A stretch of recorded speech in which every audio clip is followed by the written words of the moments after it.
Então, pessoal, estamos gravando novamente, né, a nossa aula. Então, continuando, Graziela, a questão da hipótese a ecológica, ela não exclui nem a hipótese da placa inespecífica e nem exclui a hipótese da placa específica.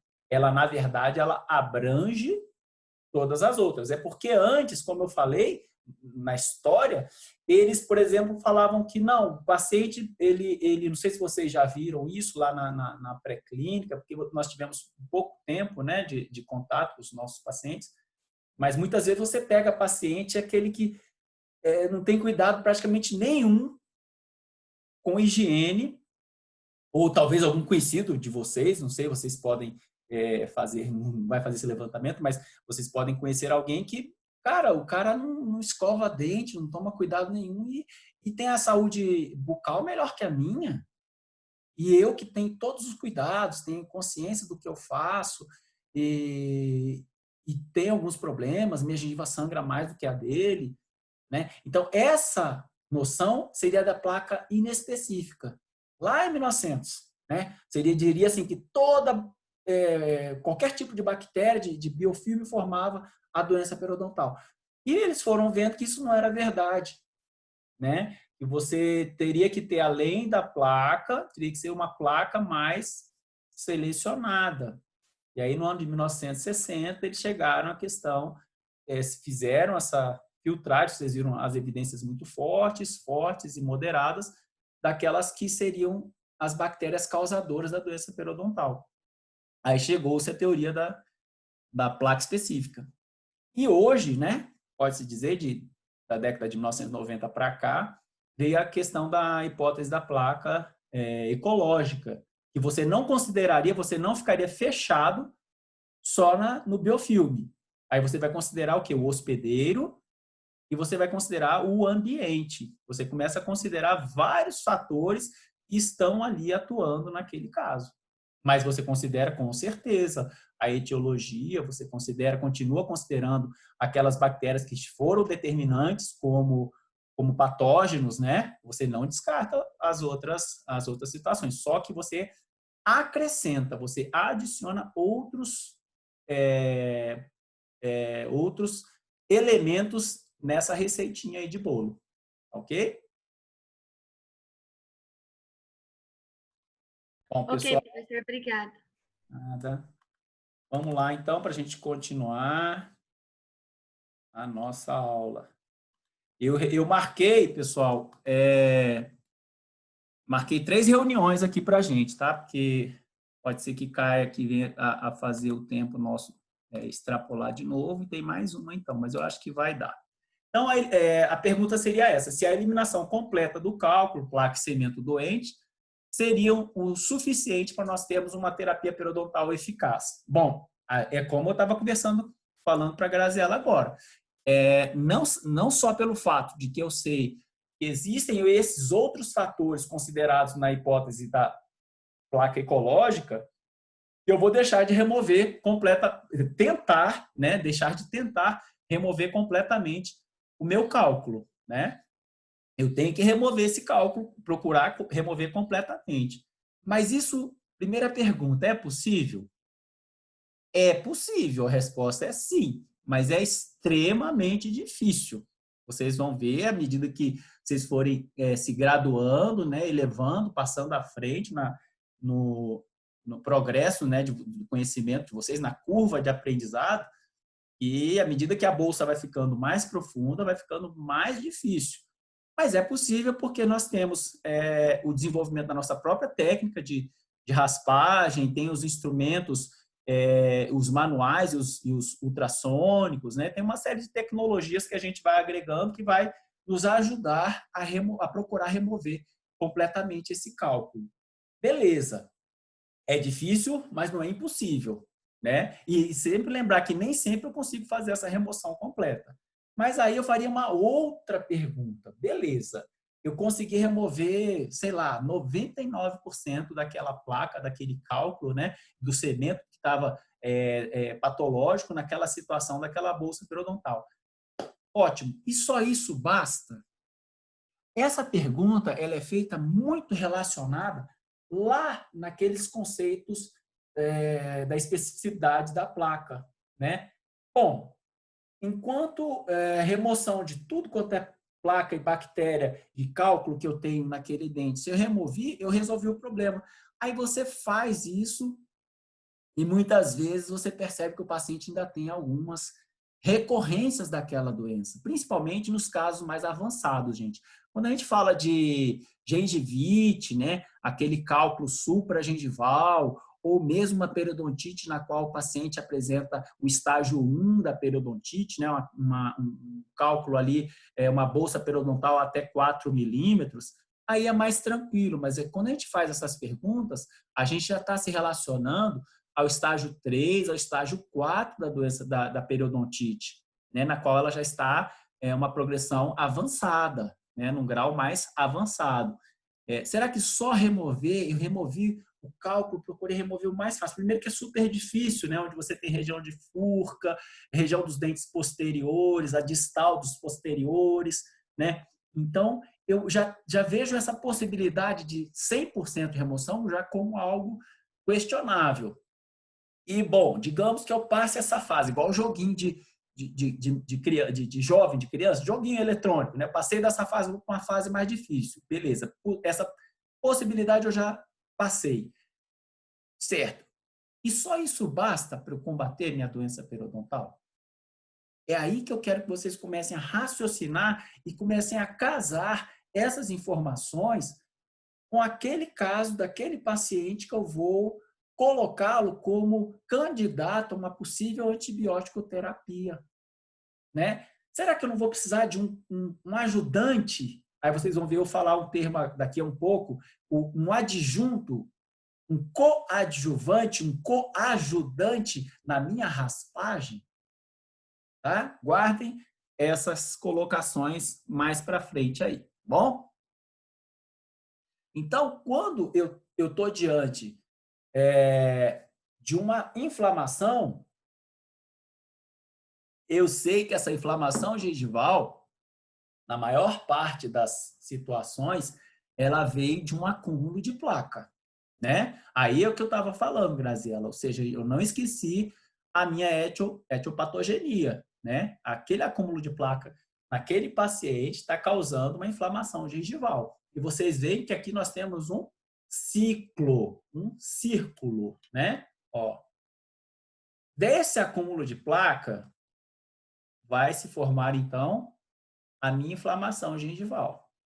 Com a inflamação gengival, a progressão dessa invasão dessas bactérias, eu vou, normalmente, via de regra, vai ocorrer o quê? Um rompimento das fibras de inserção, né, da minha inserção clínica, vai ter uma perda, o início de uma perda óssea, e eu vou ter o quê? Um aprofundamento da minha bolsa. Eu tinha antes um sulco gengival histológico, a partir do momento que eu rompo aquelas fibras de inserção, eu vou formar, eu saio de um sulco gengival fisiológico para uma bolsa.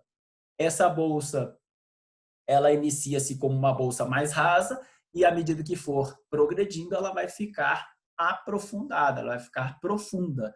E aí torna-se esse ciclo vicioso, vamos dizer assim. É aí que chega o caso de, será que fica só aqui essa roda?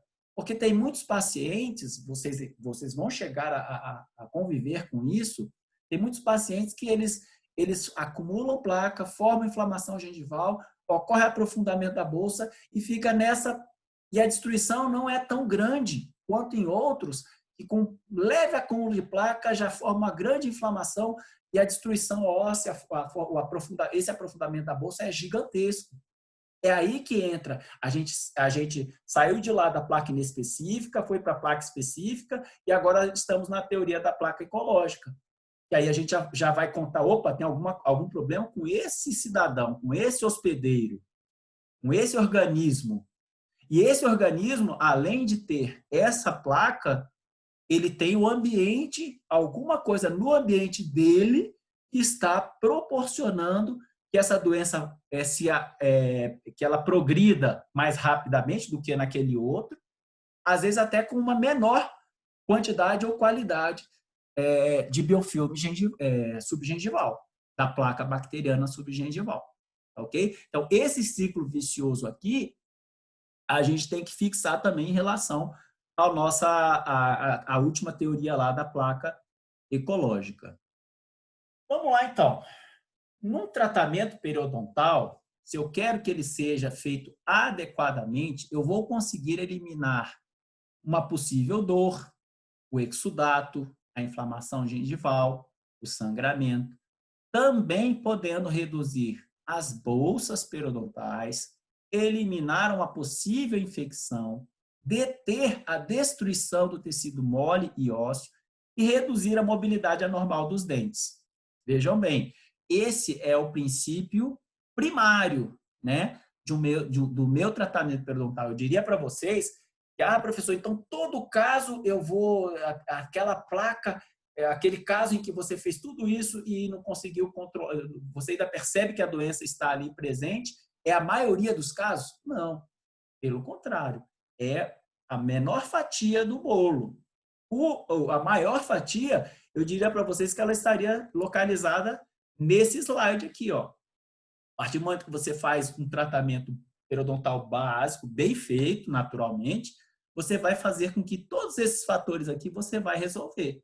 Se o paciente tiver dor, se ele tiver exudato, se a gengiva dele está inflamada, com sangramento, você vai resolver na maior parte dos casos com o tratamento periodontal. Eu digo mais, tratamento básico, hein? Sem chegar lá no tratamento cirúrgico. E vai reduzir bolsa, eliminar infecção, vai deter, né? Você vai conter a destruição do tecido mole ou tecido ósseo.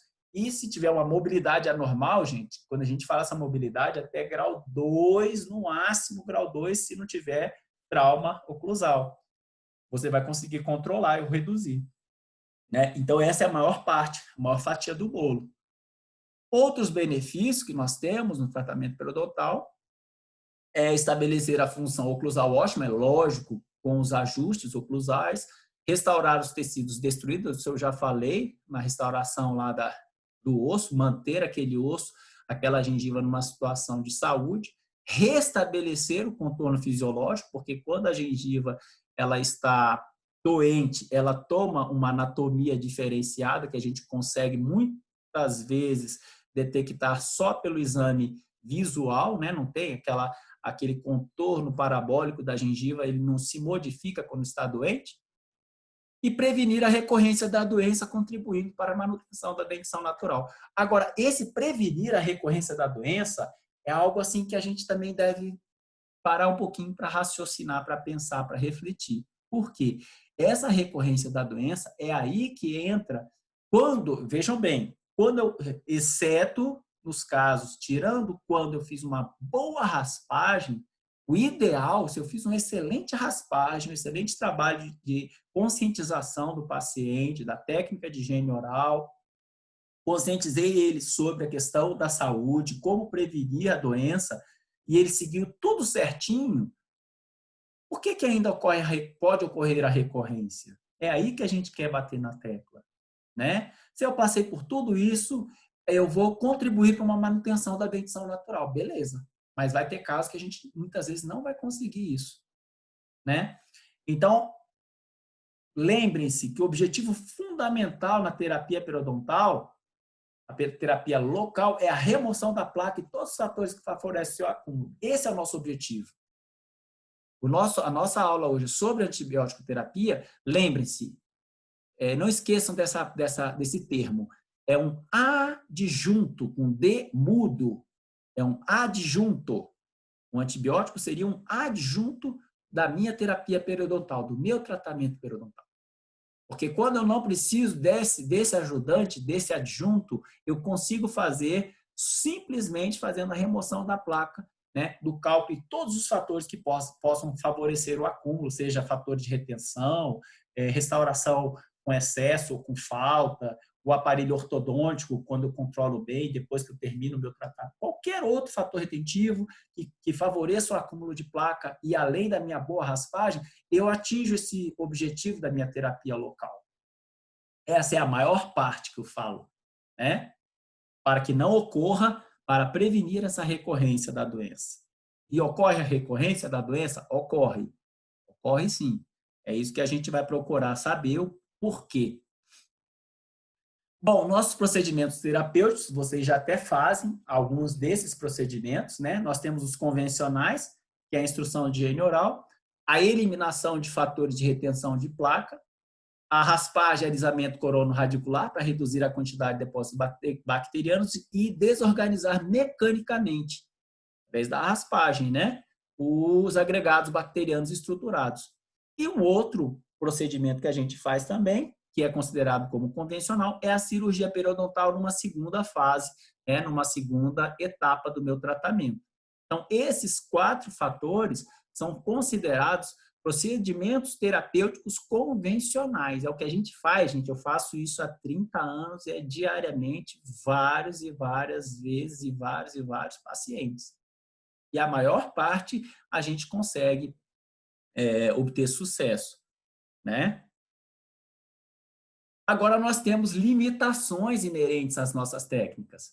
Quais seriam? A habilidade do operador, daí a necessidade do treinamento de vocês lá no manequim, iniciando pela raspagem supragengival, agora nós estamos nas raspagens subgengivais, para depois passar para o paciente a nível, vocês vão começar lá com uma gengivitezinha, normalmente, com a maior parte dos casos lá na clínica que vocês vão pegar, serão de raspagens supragengivais, né? Nós temos, além da habilidade do operador, as dificuldades anatômicas, como pérolas de esmalte, concavidades, ranhuras e depressões nas raízes, a profundidade e largura das bolsas, isso aí vocês já vão, à medida que forem avançando de período, vocês vão pegar pacientes já com uma profundidade maior e essa largura de bolsas, tem bolsas muito estreitas, daí a necessidade de usar uma cureta mini 5. As áreas interproximais, em algumas regiões, principalmente nas distais de molares, são extremamente difíceis e que são limitações inerentes à minha técnica. Como eu falei para você, a gente, para ter uma raspagem eficaz, seria remover tudo, né? Mas essas regiões me limitam, certo? Então, as áreas interproximais, as regiões de furca, as invasões dos periodontopatógenos nos tecidos periodontais, lembra que eu falei? Quando está já no osso, a nível sistêmico, a nível de epitélio, né? A gente já, muitas vezes, só a raspagem a nível de tecido duro, de dente, a gente muitas vezes não está conseguindo chegar onde deveria. A presença dos mesmos em outros nichos, como a gente comentou lá atrás também, no epitélio, dorso da língua, assoalho da boca, vestíbulo, palato, nas amígdalas, né? E uma recolonização bacteriana. Né? Esses 3 últimos itens aqui, que a gente já estaria tratando da parte ecológica, né? Da parte do hospedeiro e do ambiente. E são consideradas limitações inerentes à nossa técnica de tratamento. Então, no tratamento sistêmico, aqueles pacientes com maior susceptibilidade à doença periodontal podem responder menos favoravelmente à instrumentação mecânica bem realizada, né? É o caso, volta à teoria da placa ecológica. Tem paciente, a gente costuma, existe um clichê, né, um jargão na periodontia de que a doença periodontal não é para quem quer, é para quem pode, né?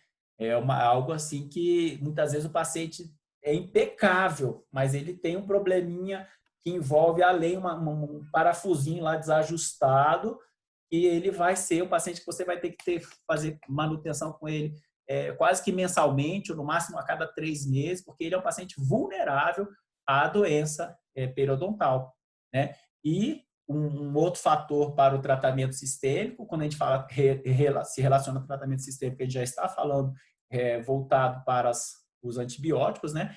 Que as doenças periodontais constituem fator de risco para desordens sistêmicas, né? A gente tem que começar a pensar nisso também de uma forma para construir o nosso raciocínio quanto ao uso dos antibióticos. O que os antibióticos sistêmicos poderiam fazer no tratamento da periodontite? O que a gente tem de antibiótico para que eles nos contribuam, que eles nos auxiliem no tratamento da periodontite? Eu colocaria algumas perguntas só para a gente começar a pensar, a raciocinar a respeito desses antibióticos no tratamento. Qual seria a minha justificativa para o uso de adjuvantes antibióticos no tratamento periodontal? Eu tenho que ter uma justificativa, eu não posso fazer a esmo. Não, porque eu fiquei sabendo que tem um bom resultado e tal, aquele tal antibiótico, aquele tal antibiótico. Eu vou citar alguns antibióticos aqui para vocês, mas eu vou passar bem rápido, porque a minha intenção não é que vocês fiquem fixando-se em marcas de tipo de princípio antimicrobiano, né? Esse aqui é o bom para isso, é o bom para aquilo. Não é isso. Eu tenho que saber qual é a justificativa do meu uso antes de saber o antibiótico que é bom ou que não é bom, né?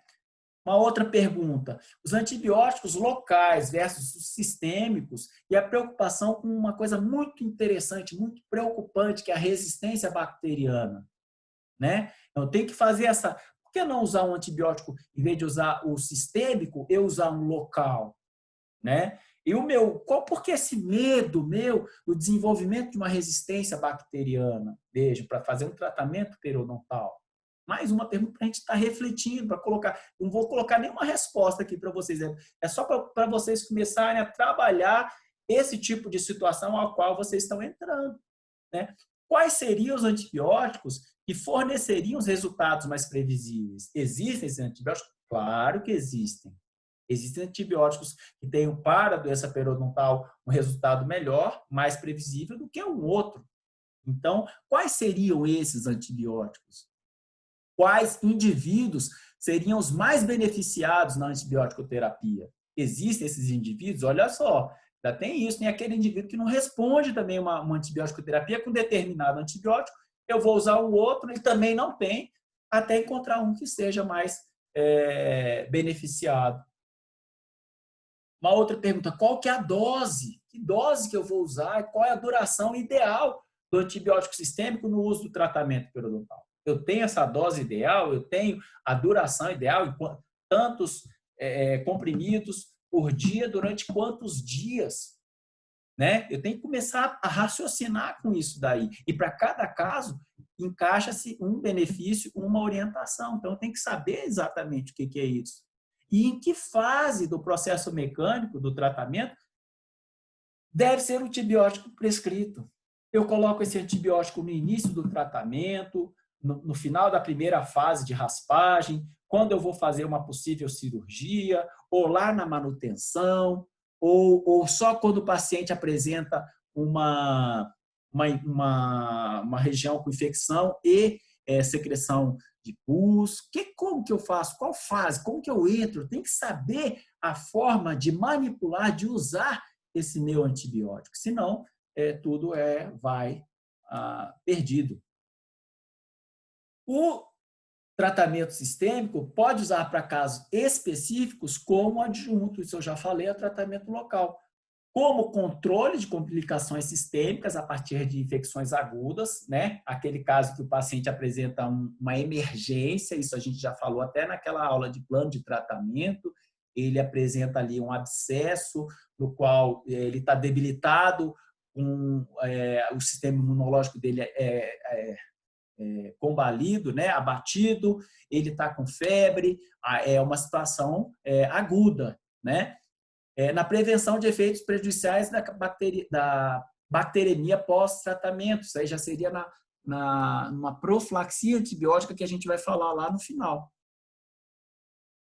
E em quais casos, né, eu estaria usando, diante da minha classificação da doença periodontal, em quais casos básicos eu usaria o meu antibiótico? Eu tenho que saber, para isso, a classificação da doença periodontal. Eu tenho que voltar lá nos meus artigos, estudar novamente, tá? Com esse quadro aqui, gente, esses próximos quadros que eu vou apresentar, vocês têm que estar com ele em mente. Eu não posso jamais me desgarrar dessa dessa classificação. E eu posso ter essa colinha o tempo todo, põe no meu celular, colo uma coisa no meu caderno, quando estiver lá na clínica, eu levo essa classificação, eu tenho que saber quais são as características dos estágios, né, para classificar a doença periodontal e dos graus. Em que estágio que eu entraria com o meu antibiótico? Quais possíveis estágios? Eu entraria no estágio 1, estágio 2, no qual eu tenho uma perda de inserção de 1 a 4 milímetros, né, que eu estou com a perda óssea radiográfica só lá no terço coronal, só lá na parte mais superior do dente, na qual o meu acesso a uma cureta periodontal é mais fácil. Não, vamos começar a pensar, eu vou entrar lá em bolsas, em perdas de inserção de 5 milímetros ou mais, na qual a minha perda óssea radiográfica ela se estende ao terço apical da raiz, né? Na qual esse paciente já perdeu 4 dentes, no mínimo, por causa da periodontite. Vamos começar a pensar, ou seja, em estágio 1, estágio 2, eu nem pensaria em usar antibiótico, por exemplo, né? Lá ainda na questão da complexidade, né, a profundidade de sondagem maior que 6 milímetros, isso a gente já falou, dentes com envolvimento de furca, classe 2 ou 3, ou o paciente que tem menos de 20 dentes remanescentes, tudo isso alerta a gente para o uso do antibiótico, ok? Em relação aos graus, né, a questão do paciente que apresenta lá, está lá no estágio do grau C, né, quando ele tem a progressão rápida, é um caso que eu começo a pensar. Se ele ainda está no grau A, o grau B, na qual a destruição é compatível com a quantidade de biofilme, não há tanta necessidade de eu ficar pensando em usar um adjunto como antibiótico. Eu vou treinar a minha raspagem. E a gente tem que atentar para isso também. Muitas vezes a minha raspagem não está sendo eficiente, eu estou colocando a culpa que é o organismo do paciente, né, considerando ele como hospedeiro, ou é o ambiente, ou alguma coisa que não existe, a gente está tentando inventar, né? Então, vamos pensar nisso. Seriam os estágios mais avançados, ou seja, 3 ou 4, e o grau C. Olha o detalhe da característica do grau C aqui, ó. A destruição excede a expectativa esperada para a quantidade de biofilme, ou seja, tem uma destruição das fibras periodontais, do tecido ósseo, além do que eu esperava quando eu vejo a pouca quantidade de biofilme que esse paciente apresenta, ou seja, tem alguma coisa errada ali que não é só a nível periodontal, né? Então, continuando aqui, esse esqueminha também é interessante. Olha, nas doenças gengivais, não se é recomendado o antibiótico sistêmico nem como terapia adjunta, nem adjunta nem isolada.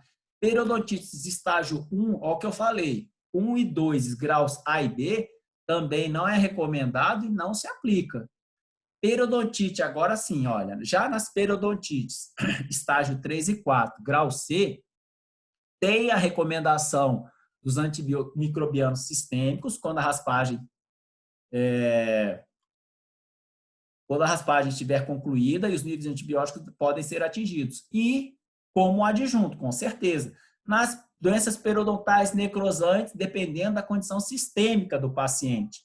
E na periodontite, como uma manifestação de condições sistêmicas, doenças sistêmicas, também dependendo da condição sistêmica do paciente. E nos abscessos periodontais? Vamos lembrar que o abscesso ele foi formado ali por algum fator que está agredindo aquele periodonto. A partir do momento que eu removo esse agressor, esse abscesso vai se redimir. A não ser quando o paciente, essa questão sistêmica, o paciente está com alguma deficiência sistêmica, com febre, com algum tipo de situação que o vai necessitar o uso do antibiótico, aí sim. Mas, normalmente, na maior parte dos casos, em caso de abscesso, a gente não tem recomendação do uso de antibióticos. E quando, gente? Quando que eu vou administrar o meu antibiótico? Aquela pergunta que a gente colocou para reflexão.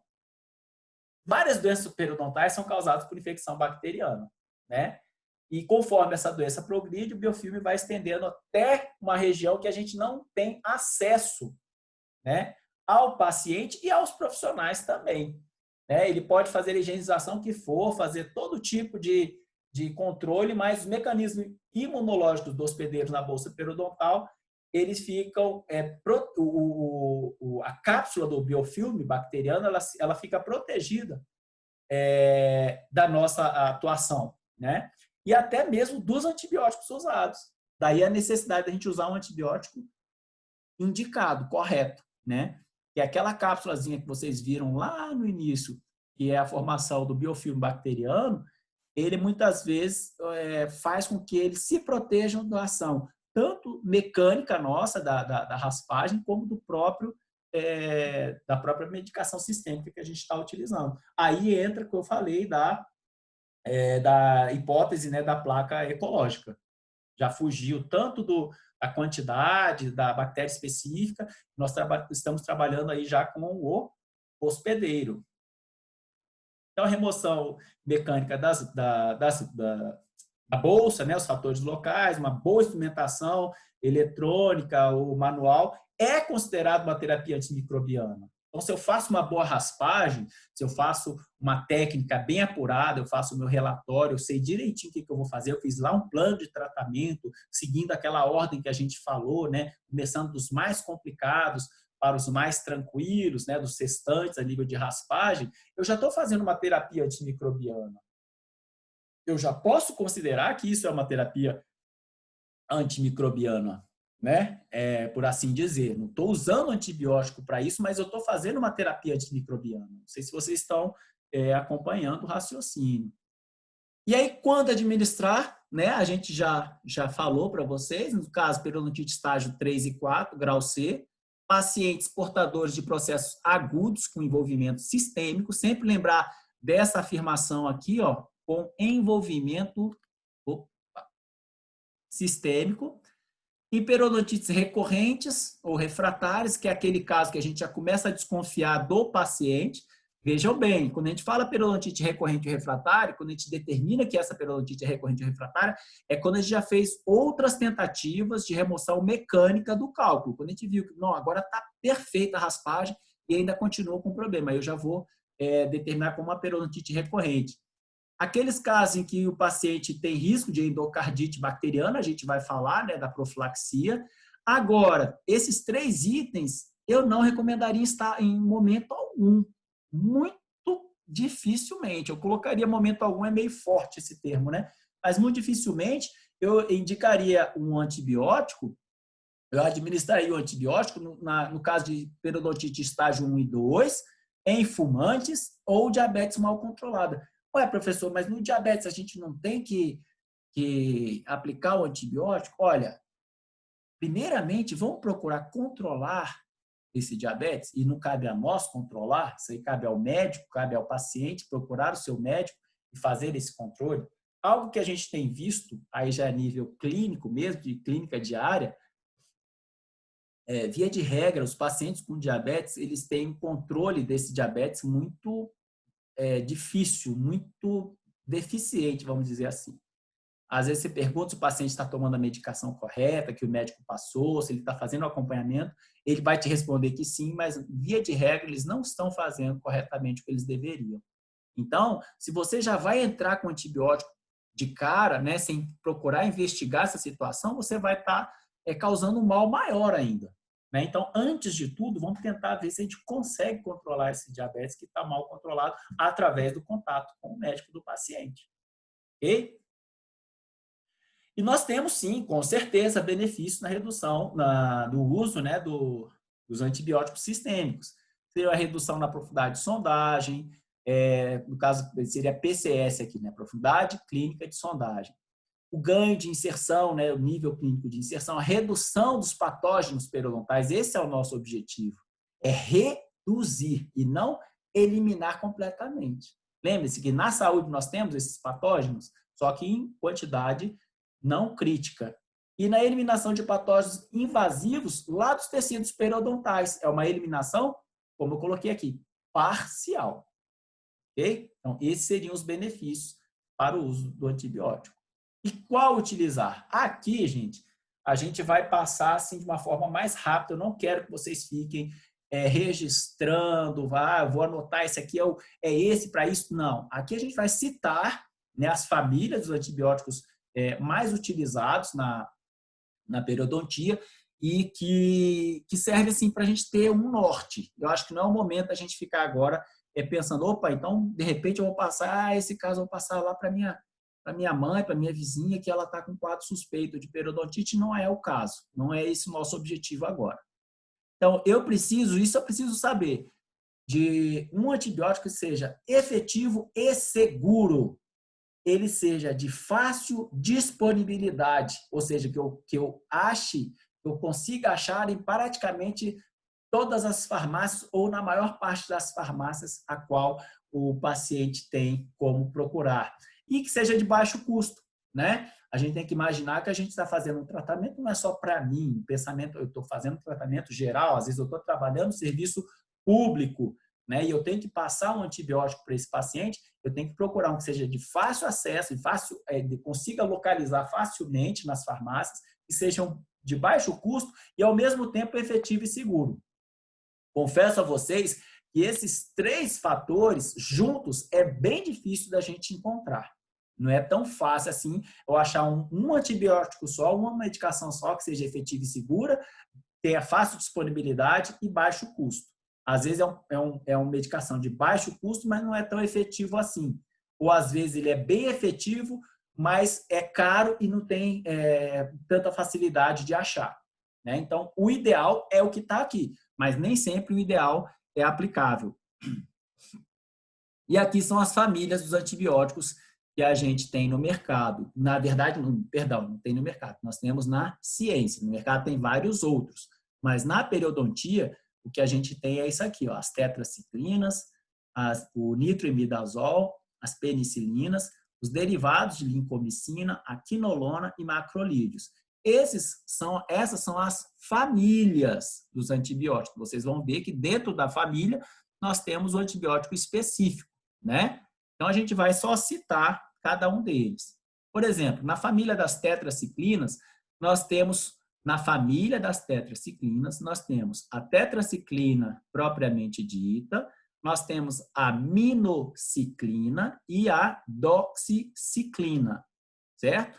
Todas com amplo aspecto para os micro-organismos, e lembrando que as tetraciclinas, elas são bacteriostáticas, ou seja, elas paralisam o crescimento daquele patógeno. Na família dos nitroimidazóis, ou nitroimidazol, nós temos o metronidazol. Ele é bastante efetivo contra bactérias anaeróbias. E quando associado vocês vão ver lá na frente com a amoxicilina, ele tem um fator muito interessante, né? Ele já é bactericida, ou seja, ele mata as bactérias. Vocês veem essas 2 bactérias aí que eles são bem eficientes. Já as penicilinas são os mais comuns, né? Pessoal, nosso sinal está quase acabando, hein? Quando acabar, a gente volta no mesmo slide que eu parar. As penicilinas são um medicamento de escolha para muitas infecções graves em seres humanos.